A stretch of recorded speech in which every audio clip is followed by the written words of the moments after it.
يا رب، لا تجعل سعادتي أو حاجتي بيد مخلوق من عبادك، ولا تجعل ضعفي أو انكساري إلا لك وحدك. يا رب، لا تحوجني لأحد، ولا تجعلني عبئا على أحد، واجعلني غنيا بك عمن سواك. يا رب، لا تريني عيبا في نفسي كرهته وبغضته في غيري، واجعلني ممن يرون عيوبهم ويصلحونها ولا يدافعون عنها. يا رب، إني أستودعك لساني، فلا تجعله يغتاب إنسانا، ولا ينطق كذبا، ولا يقول قولا أندم عليه يوم ألقاك. يا رب، لا تجمعني بمن يضمر الشر لي، لا حلما ولا صدفة ولا واقع، ولا تشغل عقلي بما يقلقه، ولا قلبي بمن لا يرحمه، ولا وقتي بما لا ينفعه. وكن لي وكن معي، واجعلني بك أقوى وبك أغنى عن العالمين. يا رب، لطفك وعفوك ورحمتك ومغفرتك ورضاك والجنة. بسم الله الرحمن الرحيم. ما يحلى الكلام إلا بذكر النبي عليه أفضل الصلاة والسلام. ازيكم يا حبايبي؟ وحشتوني من الفيديو اللي فات. عاملين ايه؟ يا رب تكونوا بخير. كل سنة وانتم طيبين بمناسبة شهر رجب الكريم. ينعاد عليكم الأيام بالخير والصحة والسعادة إن شاء الله. معايا كده الحوت أو الجرموط زي ما انتم شايفين كده. الحوت أو الجرموط لازم يكون معاكي بطنه حمرة بيضة كده، يعني يكون أحمر علشان يكون معاكي نظيف، ونغشيشه تكون حمرة، يعني ايه، اللهم صل عليك يا نبي، بطن تكون حمرا كده. دي ان يكون معاكي نوع الجرموط كويس. ومعايا السمك زي ما انتم شايفين. السمك تعرفيه فريش منين؟ بين نغشيشه، تفتحي نغشيشه كده، لو لقيتيها حمرا يبقى السمك دي فريش معاكي صابح. بيكون كده تمام، اشتريه. هتبل دلوقتي السمك، هغسله واغسل اذبح الجرموط، وغسلته ونضفته ان شاء الله، ونقعته في ملح وليمون وسنة صغيرة من الخل، وما هطولش النقع كتير علشان السمك ما ينهريش. وهبتدي انشلهم يصفوا كويس في مصفى. وبعد كده زي ما انتم شايفين هتبلهم. اهم حاجة تتبلي السمك قبل ما تجليه، بدي طعم وتست حلو. هتبله معايا في بهارات. بجيب بهارات للسمك مخصوص من عند العطار، تقولي له عايزة بهارات للسمك بيديكي. وتوم بودر وبصل بودر، رشيت بهارات سمك وتوم بودر وبصل بودر اللهم صل عليك يا نبي، كزبرة ناشفة وبابريكا وليمون، هعصر ليمون عشان الزفارة. ومعايا بصل زي ما انتم شايفين الناحية التانية، بصل واللهم صل عليك يا نبي، ومعايا فلفل وتوم. البصل مزرع مش هنرميه، البصل اللي بيكون مزرع مش بنرميه طبعا، بنستعمله بس بستعمله في السمك زي كده، مش برميه يعني. اللهم صل عليك يا نبي. هتبل السمك كده كويس جدا، واعصر عليه الليمون علشان ريحه الزفاره. وهكون مجهزه معايا نص كوبايه دقيق على معلقتين نشا. النشا بينشف معايا السمكه وهي بتحمر، وهي في بتنجلي يعني.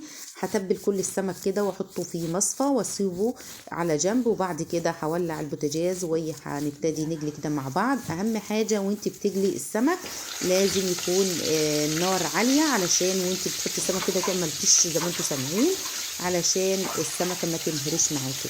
لو حطيت السمك والزيت بارد السمك هينهري معاكي ومش هيكون كويس خالص. الناحيه التانية معايا الصينيه، حاطه فيها معلقتين من الزيت، ما بكترش زيت صراحه. وخرطت البصله ودجيت التوم وحطيتهم على بعض. انا بحسب الكاميرا مصوراها، اسفه جايه بناحيه. زي ما انتم شايفين كده ايه أبي. هتبل البصله يا دوبك، هتبلها بس مش هحمرها، يعني تدبل معايا. وهضيف عليها التوم. واللهم صل عليك يا نبي.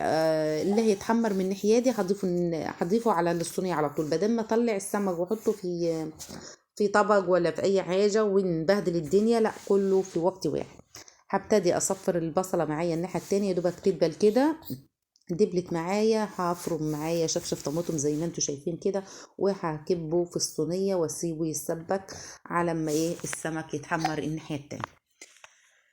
نشفي السمك كويس. لازم السمك الحيتان دي لو هتحطيه في الصينيه زي كده لازم تنشفيه كويس جدا علشان ينشف معاكي. معايا كده نسيت اقول لكم انني ايه غسلت. لا استنى، الحته دي لسه هتيجي. يعني هعمله صينيه سمك بالفريك كده في الفرن. يعني احط الجراميط تحتها فريك كده في الفرن، كله في صينيه واحده بيكون جميل جدا والتست بيكون عالي. في اني غسلت الفريك وخمرته شويه، وهسيبه هوريه لكم برده قبل ما يتخمر. دلوقتي كده السمك شايفين لونه برضو كده مش عاجبني، لسه هقلبه تاني وهحمره.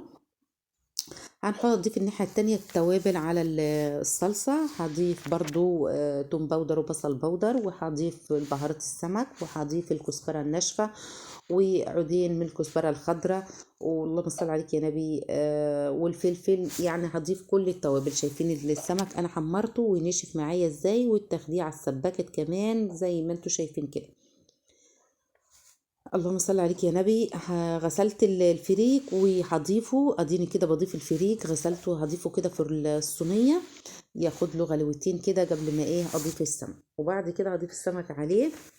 السمك الفريك بياخد سوا شويه، فلازم تخمريه شويه علشان السمك يعتبر كده ان هو استوى معانا 3/4 السوا، يعني استوى يعني. فلازم تخمري الفريك عشان ما ياخدش وقته. هتضيف الجعد كده وهسيبه ياخد فرتين، وبعد كده هنزل عليه بالسمك على ما الرصه بس اللي في الطاسه تخلص، هيكون خد معايا فوق. هروح ضايفه السمك كله بقى مره واحده. انا بعد ما كنت هحطه على طول فافتكرت ان انا عايزه احط فريك، فقلت لا، ما اعمله كله واحط فريك بعد ما كنت هشيل السمك واحطه على طول. دي معايا كده برضو جليت كده قيمه مشطين، حطيتهم برضو مع الحوت بالشكل ده. الفريك الناحية التانية غلى زي ما انتوا شايفين كده. شايفين هبتدي بقى اضيف السمك، وهضيف كل قطع السمك اللي معايا بالشكل ده. يا ريت الكاميرا كانت ظاهرة. وان وصلتوا لحد هنا ما تنسوش تعملوا لايك وشير وتفعلوا الجرس ليوصلكم مني كل جديد يا احلى متابعين. ما تنسوش تعملوا لايك. اللهم صل عليك يا نبي. كده هنضيف كل كمية السمك اللي معايا كده في الصينية، وهتصفيها كويس كده من الزيت علشان ما تكونش زيتها كتير يعني.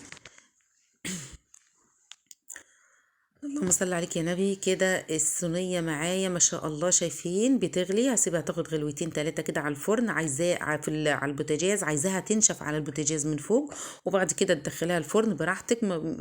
مش بتختلف كتير، فاني بس هديها غلوتين 3 وانا مولعه الفرن من تحت يسخن، وهدخل الصينيه تاخد لون من فوق وهتنشف معايا في قلب الفرن. ادي الصينية بعد ما خلصتها شايفين شكلها تحفة وجميلة جدا، مستوية تحفة. شايفين كده الفرك استوى معايا، هوريكم. شايفين الفرك استوى والسمك كمان استوى وانهرى وجميل جدا، وكله في صينية واحدة، وغسلنا المواعين وخلصنا على الاكل على طول. ووصلت لحد هنا ما تنسوش تعملوا لايك وشير وتفعلوا الجرس ليوصلكم مني كل جديد يا احلى متابعين. وبألف هنا، وكل سنة وانتم طيبين، واشوفكم في فيديو جديد ان شاء الله.